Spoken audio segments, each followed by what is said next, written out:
نحمده ونصلي ونسلم على رسوله الكريم أما بعد فأعوذ بالله من الشيطان الرجيم بسم الله الرحمن الرحيم.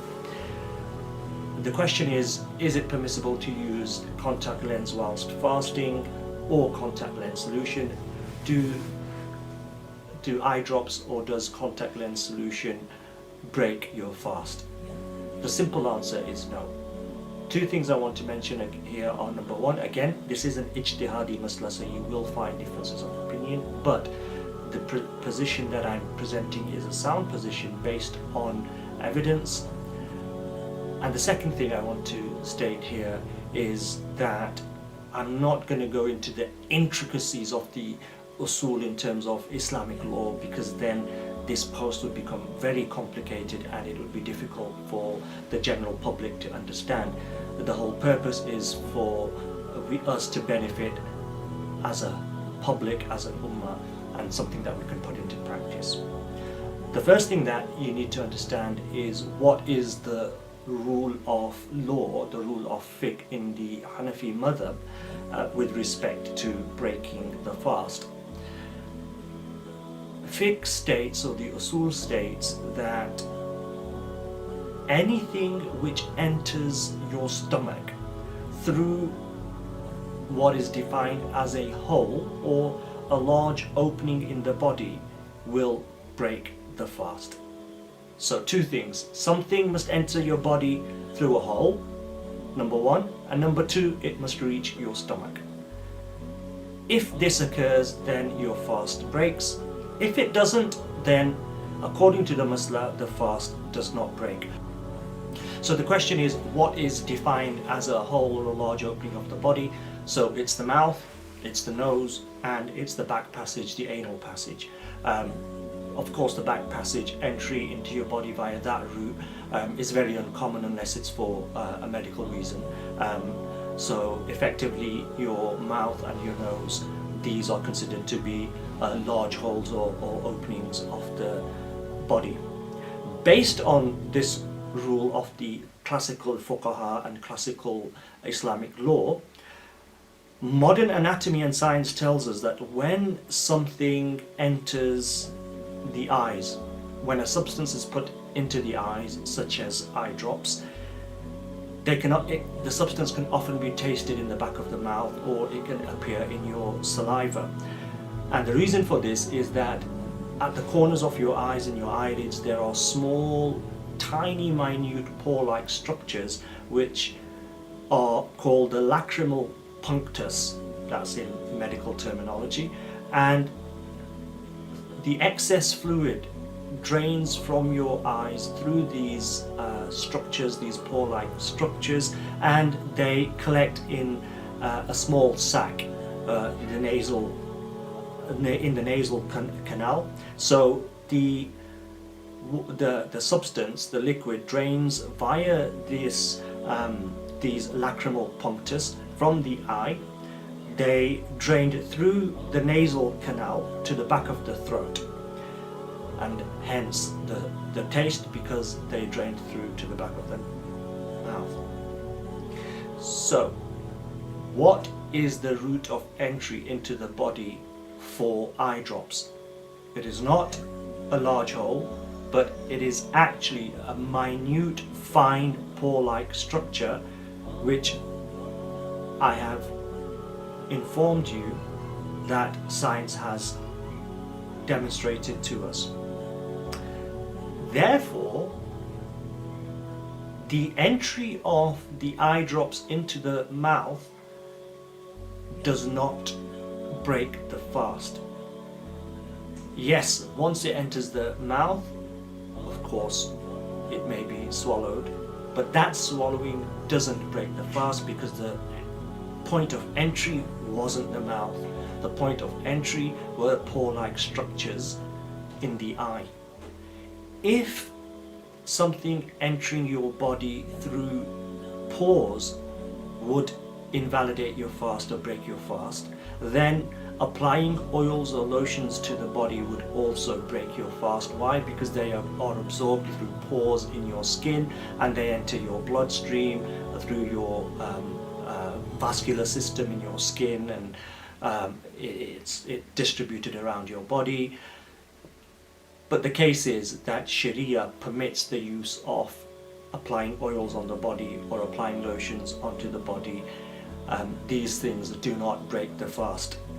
Therefore, in the same way, the entrance of eye drops into the eye and from there into your body does not break the fast.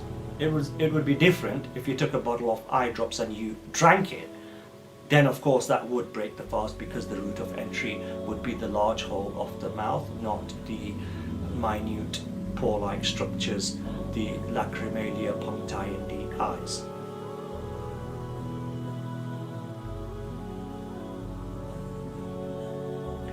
The traditional opinion on the use of eye drops was that they do break the fast.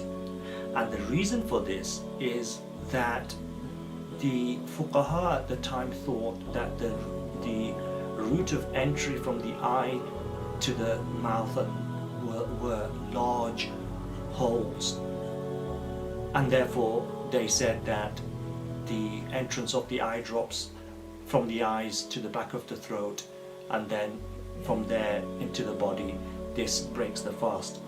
But modern science has demonstrated to us that the route of entry in the eye, they are not large holes, but they are small pore-like structures, and therefore that understanding of the fuqaha is no longer valid.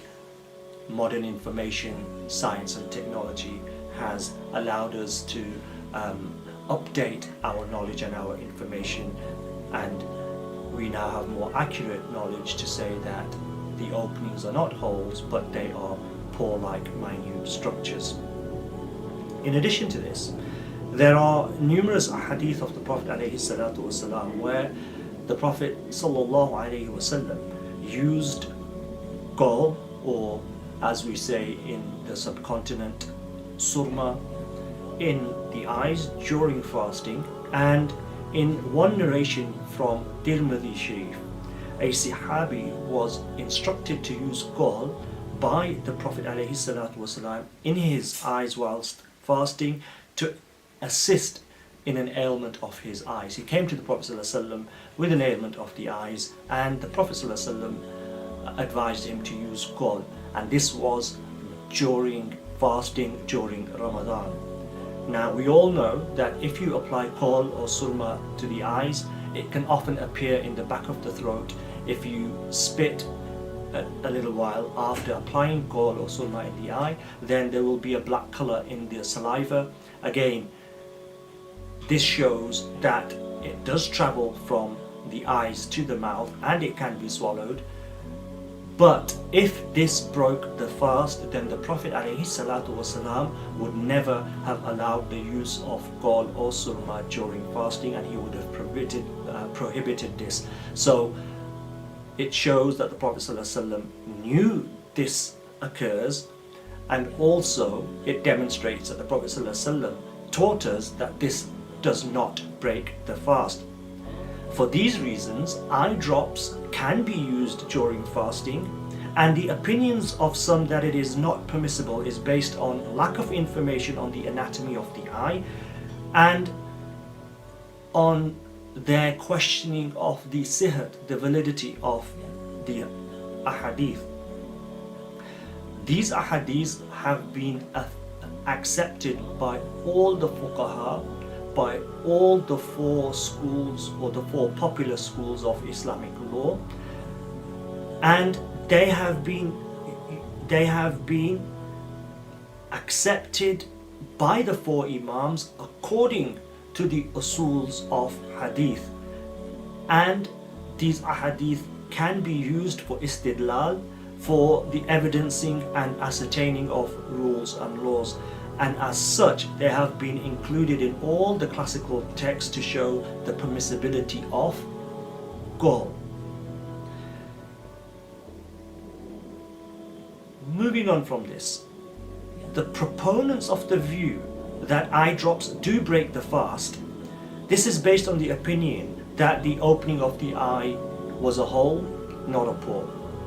And I've already demonstrated that that's not the case. Therefore, we should update our opinion based on modern information that we have available to us.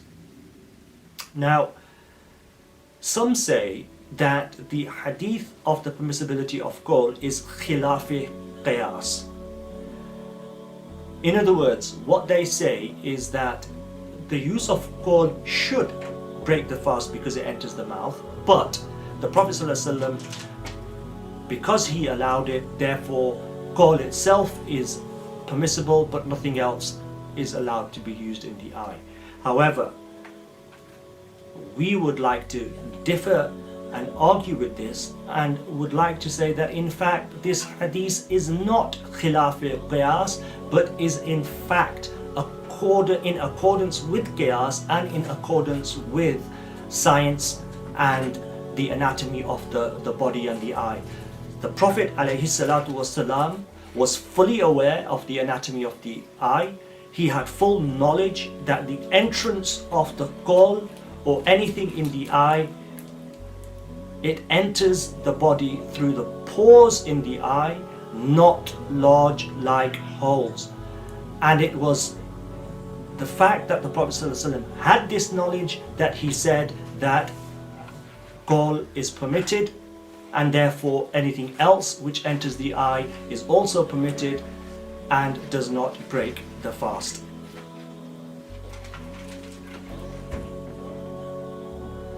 If you say that using eye drops is not permissible, eye drops breaks the fast, then you would also have to concede that rubbing oil or rubbing lotions onto your skin and body also breaks your fast. Why? The route of entry into the body again is via pores in your skin, and if entrance into the body via pore in the eye breaks your fast, then entrance into your body via any pore in the skin or any other part of the body should also break your fast.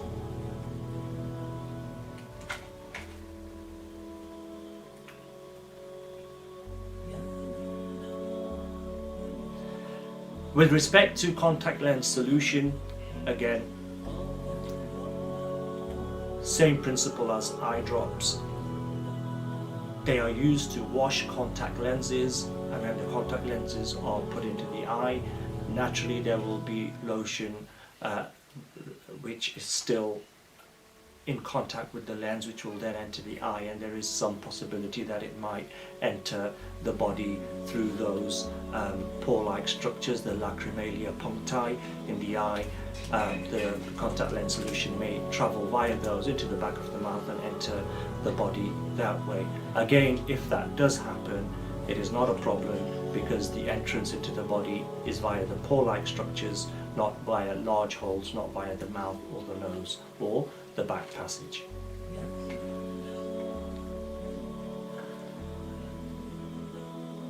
That is, in simple terms, the answer to the question. So it is permissible to use eye drops during fasting, and it is permissible to use contact lens solution. However, as a matter of taqwa, of course, eye drops are used for medical purposes, and contact lens solution is often used for cosmetic purposes. In other words, people can use glasses, but they prefer to use contact lenses for cosmetic purposes. Therefore, if they can use glasses, then it's probably better that they refrain from using contact lens solution and wear glasses. But as a matter of masla, neither break the fast. وآخر دعوانا أن الحمد لله